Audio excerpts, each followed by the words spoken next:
ये कहानी 3 दोस्तों की है जिनका नाम था विक्रम, सुनील और जॉन। तीनों बचपन के दोस्त थे। एक सपना था बड़ा बनने का, कुछ कर दिखाने का। इसीलिए तीनों चले आए बंबई शहर।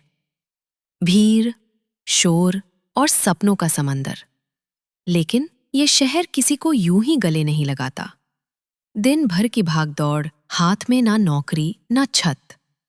सुनील और विक्रम अपने छोटे से गांव में रहकर कॉलेज की पढ़ाई तो कर आए थे, लेकिन यहाँ हर दरवाजा बंद लग रहा था।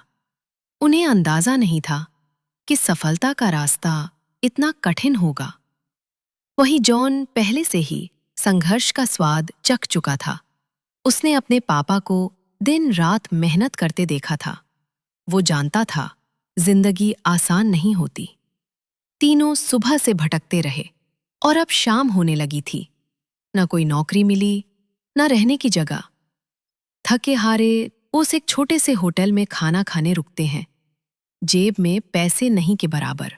सिर्फ 1-2 दिन की व्यवस्था करके निकले थे। उन्हें लगा था कोई चमत्कार होगा, लेकिन इस शहर ने उन्हें उनकी औकात दिखा दी थी। तीनों खाना खाकर निकलते हैं और पहुंचते हैं एक अजीब सी बिल्डिंग के पास। कुछ देर बाद सभी बिल्डिंग के गेट के पास चुपचाप बैठ जाते हैं। 1-2 घंटे यूं ही गुजर जाते हैं। तभी बिल्डिंग के चौकीदार की नजर उन पर पड़ती है। वो जोर से चिल्लाता है, कौन हो तुम लोग? यहां क्यों बैठे हो? तीनों दोस्त इस अजनबी शहर में किसी को नहीं जानते। न कोई ठिकाना, न कोई सहारा। वो घबराकर अपनी जगह से झट से खड़े हो जाते हैं। फिर धीरे से अपनी बात चौकीदार को बताते हैं। चौकीदार उनकी हालत देखकर पिघल जाता है। उसे याद आता है कुछ साल पहले वो खुद भी ऐसे ही काम मांगने आया था। तब किसी ने उसे सहारा दिया था और आज वो कम से कम इस बड़े शहर में एक छोटे से काम के साथ अपना जीवन जी रहा है। जॉन उन तीनों में सबसे समझदार था। वो चौकीदार से कहता है, सर, क्या कहीं रहने का जुगाड़ हो सकता है? क्योंकि जॉन जानता था अभी उनकी हालत किराया देने की नहीं है और इस शहर में बिना पैसे कोई भी कमरा नहीं देता। तभी चौकीदार अपने एक दोस्त को कॉल करता है।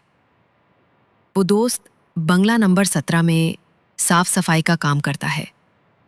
चौकीदार उसे पूरी बात बताता है। उसके दोस्त ने कहा, मेरे साहब अपने परिवार के साथ 2 महीनों के लिए बाहर गए हैं। तब तक मैं रहने का इंतजाम कर सकता हूं। ये सुनकर तीनों दोस्त बहुत खुश हो जाते हैं। वो जल्दी से कहते हैं, आप हमें बस बता दीजिए, हम वहां कैसे पहुंच सकते हैं? चौकीदार बोला, बंगला थोड़ा दूर है और रात को वहां टैक्सी या ऑटो नहीं मिलेगा। आज की रात तुम लोग यहीं सो जाओ, सुबह हम साथ चलेंगे। तीनों उसकी बात मान जाते हैं। अगली सुबह उठते ही तीनों दोस्त चौकीदार के साथ बंगले की ओर निकल पड़ते हैं। बंगले की खूबसूरती देखकर तीनों की आंखें खुली की खुली रह जाती हैं। उन्हें यकीन नहीं होता कि इतना बड़ा और सुंदर बंगला उन्हें रहने को मिल रहा है। बंगले का नौकर उन्हें गेस्ट रूम में ले जाता है। तीनों दोस्त रूम में जाकर राहत की सांस लेते हैं। वो जल्दी से नहा धोकर तैयार हो जाते हैं और फिर निकल पड़ते हैं इस शहर में अपना रास्ता ढूंढ। अब रहने का तो ठिकाना लग चुका था। तलाश थी सिर्फ एक अच्छे काम की, जिससे उनका गुजारा चल सके। लेकिन आज भी वही हुआ। सुबह से शाम हो गई और तीनों हताश होकर लौट आए। नौकर उनके लिए खाना पहले से तैयार रखता है और ये देखकर तीनों को थोड़ी राहत मिलती है। ये रात उनकी बंगले में पहली रात थी। रात के ठीक 12 बजे अचानक विक्रम की नींद खुल जाती है और वो खुद को पाता है बंगले के तहखाने में। वहां पुराना सामान फैला हुआ था। विक्रम हैरान था। मैं यहां कैसे आया? घबराकर वो अपने दोस्तों को आवाज लगाता है, लेकिन कोई जवाब नहीं आता। अगले ही पल उसके कानों में हर आवाज बंद हो जाती है और सुनाई देती है सिर्फ एक औरत के रोने की सिसकियां। विक्रम चिल्लाता है, कहाँ हो तुम? क्यों रो रही हो? और तभी सब कुछ गायब हो जाता है और विक्रम सीधे अपने बिस्तर में होता है। पसीने से लथपथ, वो डर से कांप रहा था। वो सुनील और जॉन को जगाता है, लेकिन दोनों उसकी बात का मजाक उड़ाते हैं। तू कोई सपना देख रहा होगा। इस बंगले में हमारे अलावा कोई नहीं है। विक्रम उनकी बात मान लेता है और सब कुछ भूलकर फिर से सो जाता है। अगली सुबह तीनों दोस्त फिर तैयार होकर काम ढूंढने निकल पड़ते हैं। जैसे ही वो बंगले के गेट से बाहर निकलते हैं, एक औरत अचानक सामने आती है और विक्रम को एक चिट्ठी पकड़ा देती है। चिट्ठी में लिखा होता है, तुम इस पते पर जाओ, वहां काम मिलेगा। और औरत एकदम गायब हो जाती है। तीनों दोस्त सोच में पड़ जाते हैं। हमें काम चाहिए, पर इस औरत को कैसे पता? फिर सोचते हैं शायद भगवान ने ही मदद भेजी है, और तीनों उस पते की ओर बढ़ जाते हैं। थोड़ी ही देर में उन्हें एक बहुत बड़ी बिल्डिंग दिखाई देती है। ये थी एक प्रतिष्ठित कंपनी की बिल्डिंग। तीनों गेट पर पहुंचते हैं और चिट्ठी सिक्योरिटी गार्ड को दिखाते हैं। गार्ड चिट्ठी नियुक्ति विभाग तक पहुंचा देता है और जब प्रबंधक को वो चिट्ठी मिलती है, उसमें उसके मालिक का हस्ताक्षर होता है। वो चौंक कर पूछता है, आप हमारे मालिक को कैसे जानते हैं? तब विक्रम कहता है, मैं तुम्हारे बॉस का दोस्त हूं। अब मैनेजर के पास उन्हें काम पर ना रखने का कोई विकल्प नहीं होता, क्योंकि कंपनी के मालिक 7 दिनों के लिए विदेशी ट्रिप पर हैं और उनसे इस वक्त कोई संपर्क नहीं हो सकता। प्रबंधक उन्हें नौकरी पर रख लेता है और साथ ले जाता है काम की जगह दिखाने। लेकिन तभी विक्रम एक दूसरी दिशा में मुड़ जाता है और सीधे पहुंचता है बॉस के चैम्बर के सामने। वो दरवाजे के पास पहुंचकर ताले में पासवर्ड डालता है और दरवाजा खुल जाता है। कंपनी का प्रबंधक ये सब देखकर हैरान रह जाता है। उसे यकीन ही नहीं होता कि वो पासवर्ड, जो केवल कंपनी के मालिक को पता था, विक्रम को कैसे पता चला। अब प्रबंधक उसे कोई खास आदमी समझने लगता है।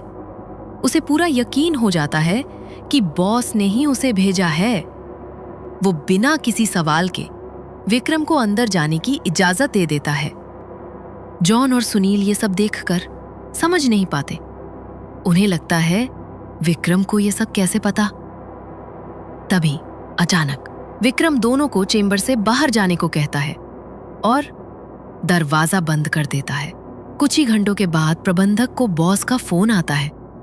बॉस गुस्से में पूछता है, मेरे कंप्यूटर को किसने छुआ? प्रबंधक सब कुछ बता देता है।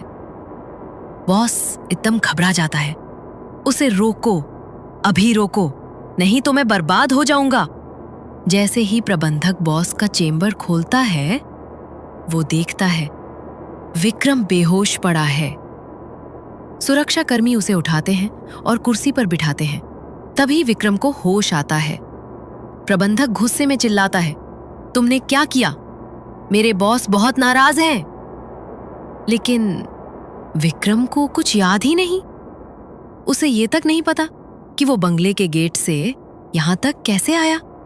दरअसल जिस बंगले में तीनों रह रहे थे, वो कभी इसी कंपनी के बॉस का था, और उस बंगले को बॉस ने अपनी ऑफिस की एक लड़की के लिए खरीदा था। वो लड़की बॉस की प्रेमिका थी, लेकिन बॉस पहले से शादीशुदा था और जानता था कि ये लड़की एक दिन खतरा बन सकती है।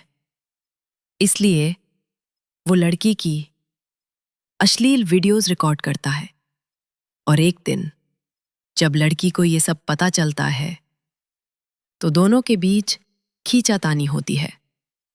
हाथापाई के दौरान लड़की के सिर में गंभीर चोट लगती है और वहीं उसकी मौत हो जाती है। बॉस लड़की को बंगले के गार्डन में ही दफना देता है। और लड़की की मौत के साथ उसका राज भी दफन हो जाता है। सालों बीत जाते हैं, कोई नहीं जान पाता क्या हुआ था उस बंगले में। लेकिन जब तीनों दोस्त उस बंगले में रहने आते हैं तो एक रात विक्रम गार्डन में टहलते हुए उस जगह पर कदम रख देता है जहां उस लड़की को दफनाया गया था। और तभी उसकी आत्मा विक्रम से जुड़ जाती है। वो उसके अंदर प्रवेश कर जाती है। धीरे धीरे विक्रम अब विक्रम नहीं रहता, वो उस आत्मा का माध्यम बन जाता है। और फिर वो ऑफिस पहुंचता है और वहां बॉस के कंप्यूटर से सारे गंदे राज इंटरनेट पर वायरल कर देता है। वो वीडियो, वो सबूत, हर बात अब सबके सामने थी। बॉस को विदेश से ही गिरफ्तार कर लिया जाता है। उसका काला चिट्ठा पूरे देश में फैल जाता है। और वो आदमी जो अपने आप को मालिक समझता था, अब सलाखों के पीछे था। उस लड़की ने मरने के बाद भी अपना बदला ले लिया था।